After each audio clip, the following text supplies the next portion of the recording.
Good morning, and welcome to High Schools at Work Spotlight. Episode 3, and I don't have my sign up there, but this is Episode 3.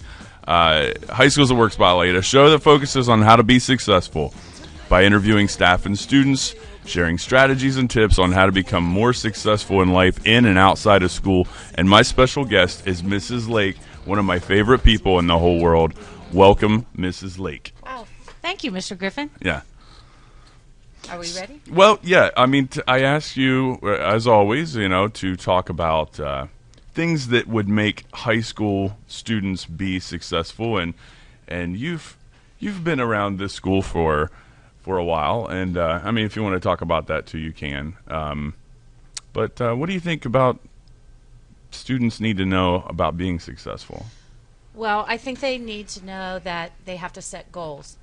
Long-term, short-term, whatever, but they also have to know that they're not going to realize them right away. Mm-hmm. Because I think that when we set goals, sometimes and we are not getting there, we get discouraged. So if you set these little tiny ones, maybe you'll meet those, but off in the future you have to have a great big one. That's what I really want to do. Oh, how do you do it? I mean, I know how I do it, but when you set goals, whatever it is, like a summer goal, or do you go like 3 months out or a month out or a year out? How far out do you go? Sometimes a day. Yeah. I'm a big to-do list person, Mm-hmm. so I'm constantly looking at how do I get there? How do I get there? Students will tell you that the whole front of my computer's plastered with Post-it notes so that I know that's something I have to do, that's something I want to do. I have to get there to do it. Mm-hmm. I think 3 months is a good short term, Mm-hmm. and long terms can be a lifetime. I still want to be a wedding planner. I'm not Okay. it yet. So we'll see what happens. Mm-hmm. So I think that's a really important thing, setting goals. Being driven, and that all comes from inside. Mm-hmm. No one is going to drive you. That's You right. have to drive yourself.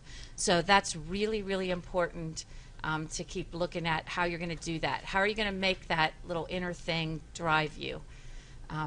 And sometimes it just stops driving you, so you kind of have to make a turn and go for something else. Mm-hmm. But you got to hope that it keeps driving you out. When do you realize? Because I'm a goal setter myself, and but when do you realize that a goal needs to be scrapped?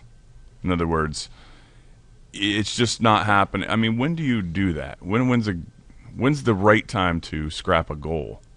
Don't ever scrap one unless you have another one. I think Mm-hmm. maybe if you scrap it and you don't have something else to guide you, then you could get lost. And I think sometimes students think you're writing it down, but a lot of times it's in your head. This week, these are the things I'm going to accomplish. This school year, this is what I'm going to accomplish. By the time I graduate, I'm going to have this job or this car. It can even be goofy goals. I'm going to buy a new car by the time I'm 18. Well, that's cool. That's a good goal, because you're going to have to do things to get there. So I think sometimes you have to just decide, well, this one's just not going the way I thought it would. So what do I have to do to make it go? Or can I just leave it behind and move on? And I think that's something that comes from within. Mm-hmm. Or someone's telling you, Sam, you're never going to reach that goal. You've got to find a new way. I'm a glass half full kind of person who's married to a glass half empty kind of person. So it's like a conflict a lot of times. Mm-hmm. But I think by having your glass, that full glass is what helps you out.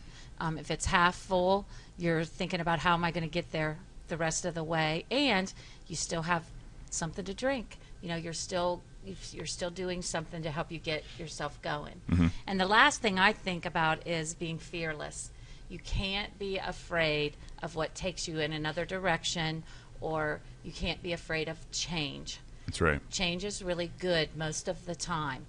We just happen to think that it's bad. A new teacher, a new school, those are the big changes in life.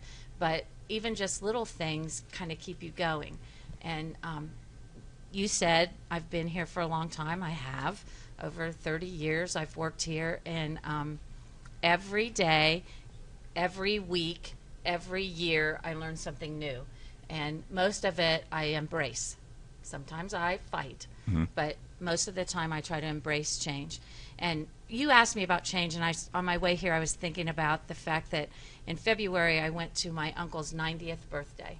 He's a World War II vet, and he was a hospital administrator for most of his life. And he plays on his computer all the time. He FaceTimes his grandson. He has his little iPad out all the time. He makes cards for everybody. So talk about somebody that embraces change. If a 90-year-old can do that, and most of his friends are 60, you know, I mean, like his whole life has been about change and how he embraced it. And I think it's a wonderful example of being fearless. You know, most people go, I can't run a computer. Right. I'm not going to do that. What is that green light on that? Yeah. So, I mean, he didn't do that. He embraced it. So I think those are the things that you have to think about. What drives you? What keeps your glass half full? And are you fearless? Will you go after that goal no matter what? No matter whose feelings maybe you touch on a little bit, or maybe it's not something your friends expect for you to do. You go after it. Going away to college, taking a job maybe outside of Muskingum County. Whoa, that's kind of fearless. Those are things you have to think about doing. I hope that I think that a lot of our students are extremely successful, and how you measure success isn't by how much money you make or the car you drive or anything like that. It's about if you met your goal. Did you meet your goal? Are you doing what you wanted to do? And I just told you a little bit ago, I still am not doing what I wanted to do, and I would love to be a wedding planner, and I'm getting a little old for it though, maybe. But the other thing I think is that you have to always have that other thing out there that looks kind of good. Like I think Mr. Griffin really wants to be a drummer. Yeah. So, but he's a great teacher. If you, I just got a couple things I need to say based on what you just said. One of the things that drives me nuts is when you talk about a successful goal setter, maybe it's a mathematician or something like that, and they come up with all these amazing things, and people will cop out and say the following. They'll say, he must have had a lot of free time on his hands. This is the lamest thing to say, in my opinion, because someone is working at goals. You know, they probably have a lot less time because they're always working at that. You know, it's not about having free time. It's about using that free time. And, you know, I just challenge anybody watching this to write down something right now. I mean, write down a couple of goals that you want to do, because I think that's where it starts. It does start. You said you have Post-it notes all over the place. I mean, so do I. I mean, and that is where it starts. And I just ask anyone listening to this, do you have your goals written down on paper? I mean, just somewhere on paper. Because if you don't, you need to start there. I think that's right. I mean, if you can't visualize them and then look at them and see them, it's going to be really hard to attain them. And you know, my son's graduating from college in May, and those are the kinds of things I've been telling him. You know, it's okay not to know what you want to do. Right. But you have to have an end goal, too. Yeah. You know, I keep saying the money boats, you know, pulling away from the dock, like, I'm done. You have to have a job. You have to find out what you're going to do. So those things. Okay. The thing that separates people who do and don't do, you know, people who graduate from this school and are happy and content getting a successful job, and those 10 years from now frying nuggets. Not that there's anything wrong with that, but they're just, you can tell that when you see these people that you had in school, that they're unhappy because they haven't done the things that you just talked about. They're not driven to achieve goals. How do you, when you're sitting around, it's just the easiest thing in the world is to do nothing. I've always said that. And how does someone become more driven when they are stuck in a rut? That's an impossible question to answer, but what would you say? Well, one thing, you have to surround yourself with people who are driven. Yes. And a lot of times people choose not to do that, or they're afraid of the driven person because they maybe don't match that drive. And they're afraid of change, or they don't think they're good enough, or they've been rejected. So they decide that, what good does that drive do me, because I didn't get anywhere. So I don't know what you can do other than say, just keep trying to find it. It's like finding your inner self, sort of. You know, how are you gonna make yourself be driven toward that thing that makes you successful? All right, and last question. I'm going to skip the lightning round here, but what is your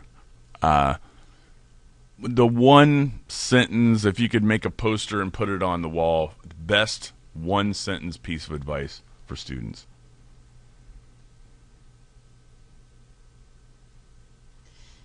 Dream big, and find a way to make the dreams come true.